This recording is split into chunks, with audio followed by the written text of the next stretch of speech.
दोस्तों, जिस प्रकार के परिवार और समाज में हमारी परवरिश हुई है, उस समाज में हमें यही सिखाया जाता है कि हमें कभी भी हारना नहीं है, हमें दूसरों से आगे रहना है। लेकिन ये जो विचार हैं, ये हमारे मन में बचपन से ही एक डर पैदा कर देते हैं, डर हार का। और ये हार का डर हमारे मन से यूं ही नहीं निकलता। जिस प्रकार हम किसी बच्चे को एग्जाम में अच्छे मार्क्स लाने पर कोई न कोई उपहार देते हैं, ठीक उसी प्रकार जब हम किसी बच्चे को खराब अंक लाने पर डांटते हैं, उसे ताने मारते हैं, उलाहना देते हैं, ऐसा करने से हम जाने अनजाने ही उस बच्चे के अंदर हार का डर पैदा कर रहे हैं। और दोस्तों, ऐसा कहा जाता है कि जो कुछ भी हम बचपन से सीखते हैं, यानी कि जो कुछ भी हमारे मन में बचपन से बोया जाता है, वो पूरी जीवन भर हमारा पीछा नहीं छोड़ता। और जब भी कहीं नई शुरुआत करनी हो तो हमारा मन पहले तो हमें डराएगा, क्योंकि हम हारना नहीं चाहते, हमें हार से डर लगता है। यदि हम हार गए तो लोग हमारा मजाक उड़ाएंगे, हम पर हंसेंगे और न जाने अजाने हम पर कैसी कैसी बातें करेंगे। इसलिए जहाँ तक हो सके अपने आप को बदलने की कोशिश कीजिए और अपने बच्चे को मन में और ऐसे बीज बोने से अपने आप को बचाइए। यदि आप अपने बच्चे के मन में डर का बीज बोएंगे तो वह आगे चलकर उसे किसी भी नए काम को करने से डरता रहेगा और अपने लिए वह अपनी नई शुरुआत कभी नहीं कर पाएगा। और आज यहाँ पर एक कहानी के माध्यम से यही जानने वाले हैं कि जब आप अपने डर को काबू में कर लेते हैं तो आप किसी भी कार्य को शुरू करने से डरते नहीं, बल्कि उसे और भी उत्साह के साथ, जोश के साथ शुरू करते हैं। तो आज की ये कहानी एक व्यक्ति की है जो एक छोटी सी नगरी में अपने छोटे से परिवार के साथ रहा करता था। वो पढ़ने में थोड़ा सा कमजोर था, जिस कारण उसे एक अच्छी नौकरी नहीं मिल पाई। उसने बचपन से ही खूब पढ़ाई लिखाई की, लेकिन उसका दिमाग पढ़ाई में नहीं लगता था, जिस कारण वह पढ़ाई में इतना तेज नहीं था। और इसी कारण परीक्षा में उसके अंक भी बहुत कम आए और सभी ने उसे एक अच्छी नौकरी देने से इनकार कर दिया। जो काम उसे मिलता था उसमें उसका वेतन बहुत ही कम था, लेकिन उससे मेहनत अधिक करवाई जाती थी। और इसके बाद उसे जो वेतन मिलता था उसमें उसका और उसके परिवार का खर्च नहीं चल पाता था। उसके परिवार में उसके माता पिता, उसकी पत्नी व उसके 2 बेटे भी थे और इतने कम वेतन में पूरे परिवार का पेट पालना बड़ा ही मुश्किल हो चुका था। और धीरे धीरे महंगाई भी बढ़ती जा रही थी। तो इतने में महंगाई में इतने कम वेतन के साथ अपना परिवार का पालन पोषण करना मुमकिन हो गया था। लेकिन वो कैसे इस नौकरी को छोड़ देता। वह लगातार कुछ महीनों तक इस नौकरी को करता रहा और जब उसे लगता है कि अब इस नौकरी से उसका कुछ नहीं होने वाला, तो वो हिम्मत बांधकर अपने लिए एक नया कारोबार के लिए सोचता है। लेकिन कारोबार शुरू करने के लिए उसमें जो धन चाहिए था वो उसके पास नहीं था। इसलिए उसने अपने रिश्तेदारों, सगे संबंधियों से और मित्रों से कर्ज लेना शुरू कर दिए। पर जिस काम को वो शुरू करना चाहता था, उस काम को उसने अच्छे से सीखा और जाना। उस कार्य को लेकर उसने गहराई से सारी जानकारी इकट्ठा की। पर जब उसे ये सब सारी बातें पता चल गई, तब उसके मन में एक विश्वास की आशा जाग गई। वह सोचने लगा कि जो भी जानकारी मुझे चाहिए थी वो सब कुछ अब मेरे पास है। मुझे मेरे नए कारोबार को शुरू करने में और उसे उन ऊंचाइयों तक ले जाने में मुझे कोई नहीं रोक सकता। उसने जो धन अपने सगे संबंधियों, रिश्तेदारों व मित्रों से लिया था, उससे एक नया कारोबार शुरू किया। उस कारोबार में उसने खूब लगन और मेहनत के साथ काम किया। कारोबार अच्छा चल पड़ा। कुछ महीनों तक तो ऐसा लग रहा था कि मानो उस व्यक्ति को कभी भी पीछे मुड़कर नहीं देखना पड़ेगा। लेकिन तभी अचानक उसका कारोबार धीरे धीरे ठंडा पड़ने लग गया। उसकी बिक्रियां कम होने लगी। अभी तक तो वो धन भी इकट्ठा नहीं किया था जो उसे अपने सगे संबंधियों और मित्रों को देना था। अब उसे चिंता सताने लगी कि वह उतना धन, सारा धन कहां से लाएगा और उन्हें कहां से वो धन देगा। वो उस व्यक्ति की चिंता में इतना डूब गया कि उसे कुछ समझ नहीं आ रहा था और इसी चिंतावश में उसे एक बुरी आदत ने भी पकड़ ली। वह अब शराब पीने लग गया था और शराब की लत बहुत ही बुरी होती है। कहते हैं कि जब वक्त बुरा होता है तो हमारा विवेक सबसे पहले सूली पर चढ़ता है।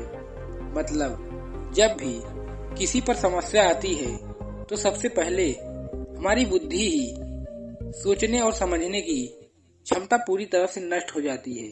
और ऐसा ही कुछ उस व्यक्ति के साथ भी हो रहा था। अब उसने अपने परिवार के साथ लड़ाई झगड़े भी करना शुरू कर दिए थे। उसके परिवार का हर एक सदस्य उसे बहुत समझाने की कोशिश करता, लेकिन वो उनकी एक नहीं सुनता। उसे तो बस अब शराब पीनी थी, अपने उस चिंता को मिटाना था जिस चिंता में वह डूब चुका था।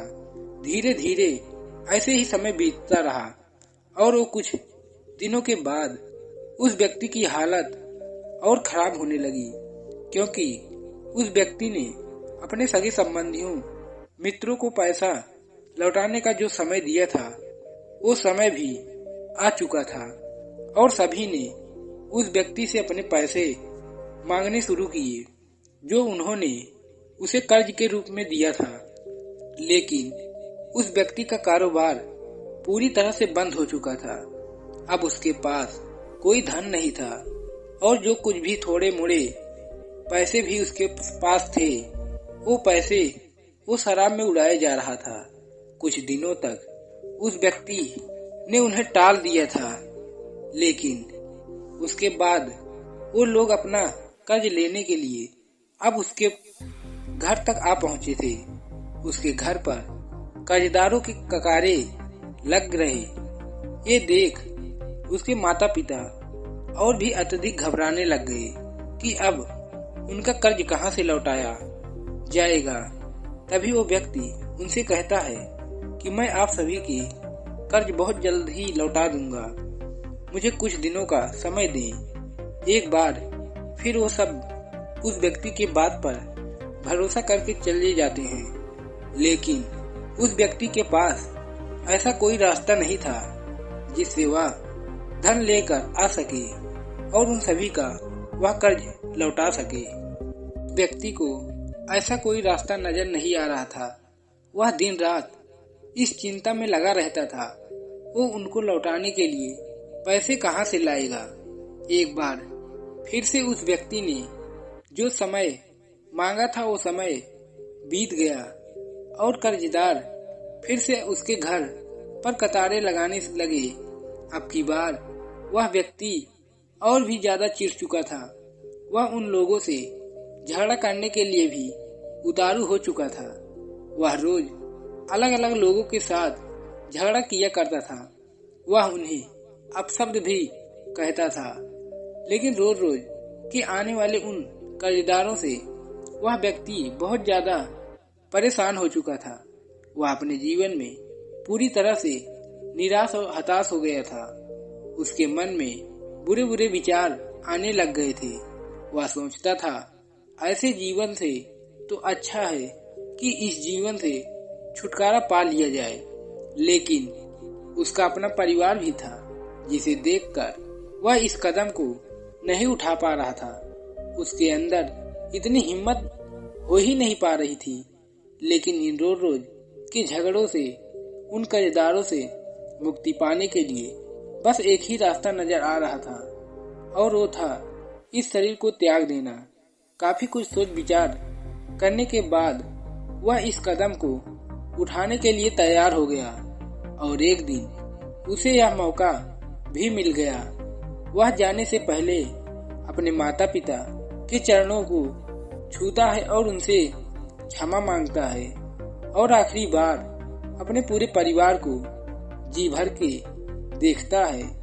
उसके आंखों पे इस समय आंसू थे। वह अपनी इन गलतियों के लिए मन ही मन पछता रहा था। उसे लग रहा था कि बस यही मात्र एक उपाय है जिससे मैं अपने परिवार को और अपने आप को इन चीजों से मुक्त करा सकता हूँ। वो आंखों में आंसू लिए चलता जा रहा था और अब अपने शरीर से, अपने जिंदगी से उसका मोह खत्म हो चुका था। वह बस अब इस जिंदगी से आजाद होना चाहता था और ये सोचता हुआ पास ही के एक पहाड़ी पर ऊंचाई की ओर चढ़ता जा रहा था। तभी उसकी नजर एक बौद्ध भिक्षु पर पड़ती है। वो बौद्ध भिक्षु एक चीता के पास बैठकर बड़े ही ध्यान से उसे देख रहे थे। ये देख उसे लगता है कि सगा था जिनके जाने के बाद ये बहुत ही दुखी थे। वो उनका दुख बांटने के लिए उनके पास पहुंचता है। वो व्यक्ति उनसे कहता है कि लगता है ये आपके बड़े ही करीबी थे, तभी आप इनके जाने के बाद दुखी नजर आ रहे हैं। इस पर वो बौद्ध भिक्षु कहते हैं, नहीं, मैं तो इन्हें जानता भी नहीं, ये कौन थे। इस पर वो व्यक्ति आश्चर्यचकित हो जाता है और कहता है, यदि आप इन्हें जानते तो इसके पास आप क्यों बैठे हो और इन्हें इतना ध्यान से क्यों देख रहे हो और आप इतने दुखी क्यों लग रहे हो। इस पर वह बौद्ध भिक्षु कहते हैं, मैं तो बस इस जलती हुई चिता को देख रहा हूँ कि एक व्यक्ति जो इस जीवन में जन्म लेता है वह अपना पूरा जीवन जीतने में लगा देता है। उसे हारना नहीं है, लेकिन वो ये भूल जाता है कि मौत से बड़ी कोई हार नहीं होती और इस बात से कोई भी अनजान नहीं है कि जो जन्मा है उसकी मृत्यु होना तय है। मृत्यु एक परम सत्य है और इसे कोई भी टाल नहीं सकता और यह एक ऐसा सत्य है जिसे जान लेने के बाद किसी और जानने की जरूरत नहीं है। लेकिन उसके बाद भी हम अपने जीवन में केवल जीतने की कोशिश करते रहते हैं। हमें हारना अच्छा नहीं लगता, हम हार से ही डरते हैं। लेकिन यदि हमारी मौत तय है, फिर ये हारने जीतने का खेल क्यों। हारना जीतना ये हमारे जीवन में क्या मायने रखता है। हम अपने जीवन में चाहे कुछ भी कर लें, चाहे हम अपने आप को जीवन में कुछ भी हासिल कर लें, लेकिन अंत में हमें अंतिम यात्रा पर जाना ही होगा। लेकिन वो व्यक्ति जो बहुत दुखी था, उसने उस बौद्ध भिक्षु से कहा, हे महाराज, आप सही कहते हैं, लेकिन मौत एक बार दर्द देती है और जिंदगी हर रोज तिल तिल करके मारती है। तो फिर ऐसी जिंदगी के क्या मायने, जहाँ पर हमें रोज दर्द सहना है, तकलीफें सहनी है, अपने ही लोगों को घुट घुट कर जीते हुए देखना है। इस पर वो बौद्ध भिक्षु जोर से मुस्कुराए और उस व्यक्ति से कहा, इसका अर्थ तो ये हुआ कि जिंदगी और मौत दोनों के कोई मायने नहीं है, लेकिन ये दोनों एक ही सिक्के के दो पहलू हैं। तो फिर एक बार जरा ध्यान से सोचो, यदि तुम्हारे जीवन में जीने का कोई मायने नहीं है तो मौत के क्या क्या मायने होंगे।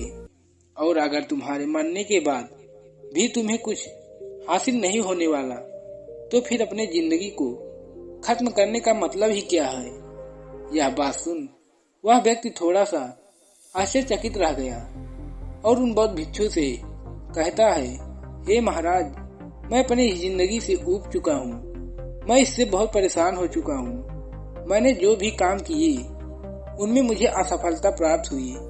मैं अपने परिवार का पालन पोषण भी ढंग से नहीं कर सका। मैंने अपने जीवन में इतने दुख झेले हैं, इतनी तकलीफें उठाई हैं कि अब इनका बोझ मुझसे सहा नहीं जाता। मैं अपने जीवन में अब हार चुका हूँ। और मुझे अब बस एक ही रास्ता नजर आ रहा है, पर वो है जीवन से छुटकारा। सुनो बौद्ध भिक्षु उस व्यक्ति से कहते हैं, अगर तुम्हें ऐसा ही लगता है तो मेरी ये 2 बातें सुन लो। उसके बाद अगर तुम्हें लगे कि तुम्हारा फैसला सही है तो तुम्हें जो लगता है वो तुम कर सकते हो, लेकिन एक बार मेरी इन 2 बातों पर अवश्य गौर करना। इतना कहकर वो बौद्ध भिक्षु उस व्यक्ति को पहली बात बताते हुए कहते हैं, याद रखना कि हारता वही इंसान है जो मैदान में खड़े होने की हिम्मत नहीं रखता, और ये अपने आप में ही एक बहुत बड़ी बात है, क्योंकि अधिकांशतः लोग अपने जीवन में नई शुरुआत कर ही नहीं पाते। उन्हें डर लगता है कि वह हार जाएंगे, इस कारण वह अपने जीवन की गहराइयों को कभी समझ नहीं पाते। उन्हें हमेशा बस यही लगता है कि यदि हमने नई शुरुआत की तो फिर से नुकसान अवश्य होगा, और इसी नुकसान के डर से हम कभी भी नई शुरुआत कर ही नहीं पाते। लेकिन जरा तुम ये सोचो कि यदि किसी बर्तन में पानी भरा ही न जाए तो वो बर्तन किस काम के योग्य होगा। ठीक उसी प्रकार यदि हम अपने जीवन की गहराइयों को समझ ही न सके तो हमारे इस जीवन जीने का क्या फायदा। इसलिए अपने जीवन में कभी भी नई शुरुआत करने से कभी भी मत घबराना, क्योंकि ज्यादा से ज्यादा क्या होगा, तुम हार जाओगे।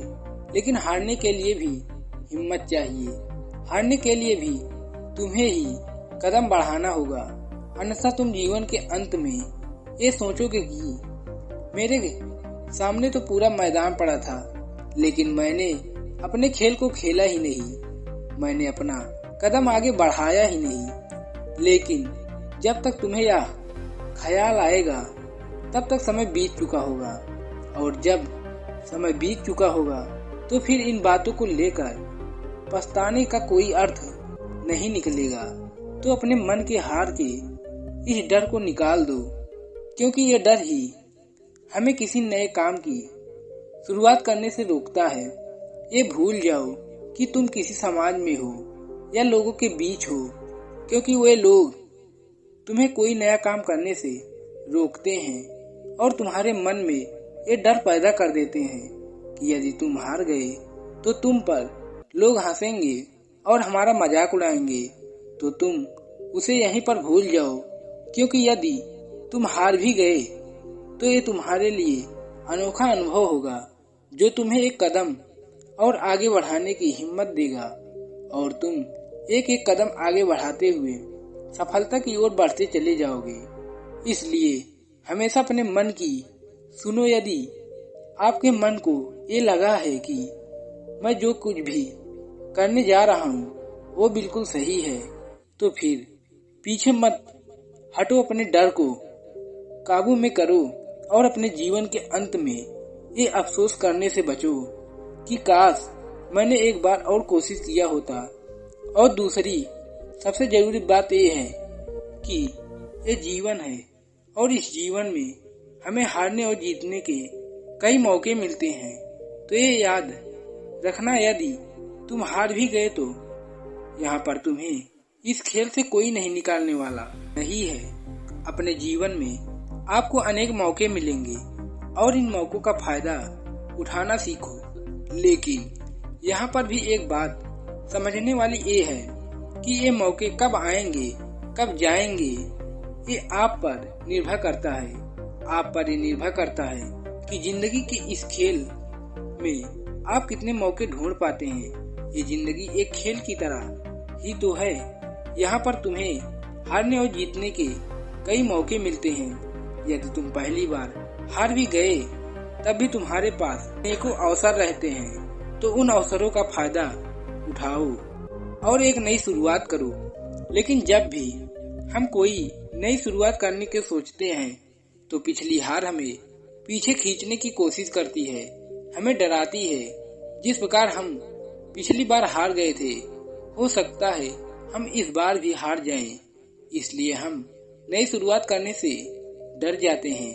तो यहाँ पर मेरी एक और बात याद रखना कि जीवन में चाहे तुम्हें कितनी भी हार मिले, उन्हें कभी भी एक हार की तरह मत देखना, उन्हें एक अनुभव की तरह देखना, और वही अनुभव तुम्हें जीत की ओर ले जाएंगे।